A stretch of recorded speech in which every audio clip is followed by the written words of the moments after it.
នៅព្រឹកមួយក្នុងឆ្នាំ2008នៅឆ្នេរសមុទ្រមួយកន្លែងក្នុងទីក្រុងមុនឆាំងរដ្ឋញូវយ៉កសហរដ្ឋអាមេរិកមនុស្សមួយចំនួនបានប្រទះឃើញសាកសពសត្វចម្លែកមួយដេកនៅលើឆ្នេរខ្សាច់ប៉ុន្តែអ្វីដែលធ្វើឲ្យមនុស្សភ្ញាក់ផ្អើលបំផុតនោះគឺវាមើលទៅមិនដូចសត្វធម្មតាណាមួយដែលមនុស្សស្គាល់នោះឡើយវាអត់មានរោមមានច្រមុះវែងក្បាលធំនិងមានរាងកាយដែលមើលទៅចម្លែកខ្លាំងមែនទែនអ្នកនរគ្នារូបថតរបស់វាត្រូវបានផ្សព្វផ្សាយពេញអ៊ីនធឺណិតយ៉ាងឆាប់រហ័សតែម្ដងមនុស្សចាប់ផ្ដើមសួរថាតើវាជាសត្វប្រភេទថ្មីឬជាសត្វពិសោធន៍ដែលរត់ចេញពីមន្ទីរពិសោធន៍ឬតើវាជាអ្វីឲ្យពិតប្រាកដនេះគឺជារឿងរ៉ាវរបស់ The Montang Monster នៅខែកក្កដាឆ្នាំ2008មនុស្សមួយក្រុមបានដើរទៅជិតឆ្នេរ Ditch Plain ក្នុងតំបន់ Montang អ្នកនរគ្នានៅពេលដែលពួកគេបានចូលទៅមើលពួកគេបានដឹងថាវាជាសាកសពសត្វមួយប៉ុន្តែរូបរាងរបស់វាមានភាពចម្លែកខ្លាំងសាកសពនេះគ្មានរោមហើយស្បែកមើលទៅរលួយក្បាលរបស់វាមានរាងចម្លែកហើយច្រមុះមើលទៅវែងមែនទែនរូបថតរបស់សាកសពត្រូវបានថតនិងបង្ហោះនៅលើអ៊ីនធឺណិតយូរប៉ុន្មានរូបថតនេះបានក្លាយជាប្រធានបទដ៏ក្តៅគគុកហើយមនុស្សជាច្រើនចាប់ផ្ដើមដាក់ឈ្មោះវាថា Montang Monster បន្ទាប់ពីរូបថតត្រូវបានផ្សព្វផ្សាយទ្រឹស្ដីចម្លែកៗជាច្រើនបានកើតឡើងទ្រឹស្ដីមួយនិយាយថាវាអាចជាសត្វពិសោធន៍ដែលបានរត់ចេញពីមន្ទីរពិសោធន៍អ្នកនរគ្នាហេតុអ្វីបានជាមនុស្សយើងគិតបែបនេះព្រោះនៅក្បែរតំបន់ Montang មានកន្លែងមួយដែលមានប្រវត្តិជាប់ទាក់ទងនឹងការស្រាវជ្រាវរបស់រាជរដ្ឋាភិបាល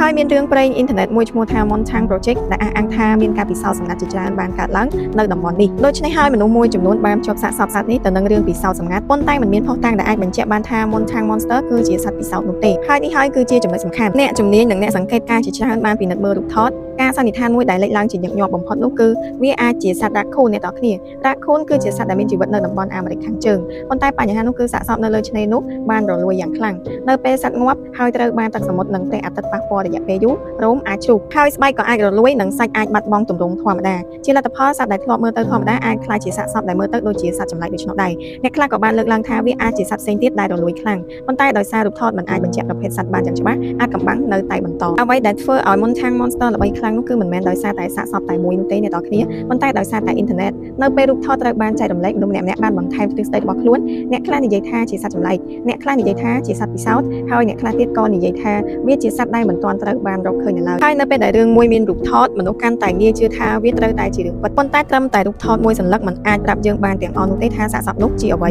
រហូតមកដល់សប្តាហ៍ថ្ងៃ The Montang Monster នៅតែជារឿងអាចកំបាំងដ៏ល្បីមួយនៅលើអ៊ីនធឺណិតទ្រឹស្ដីអំពីសត្វពិសោធន៍ឬសត្វចម្លែកនៅតែត្រូវបាននិយាយតៗគ្នាប៉ុន្តែការពន្យល់ដែលសមហេតុផលជាងគេនោះគឺវាអាចគ្រាន់តែជាសាកសពរបស់ Raccoon ឬសត្វធម្មតាមួយដែលរលួយខ្លាំងតែប៉ុណ្ណោះទោះជាយ៉ាងណាក៏ដោយសំណួរនៅតែធ្វើឲ្យមនុស្សចាប់អារម្មណ៍បើវាគ្រាន់តែជាសត្វធម្មតាហេតុអ្វីរូបរាងរបស់វាមើលទៅចម្លែកដល់ម្លឹងប្រហែលជាចម្លើយពិតប្រាកដនោះគឺស្ថិតនៅក្នុងសាកសពដែលបានបាត់បង់ទៅហើយចូលសម្រាប់អ្នកទាំងគ្នាវិញក៏យ៉ាងមិនដែរសូមខមមិននៅខាងក្រោមវីដេអូនេះសូមកុំភ្លេចជួយ follow និង subscribe បើសិនជាអ្នកទាំងគ្នាចង់ដឹងរឿងរ៉ាវជាមួយពិភពលោក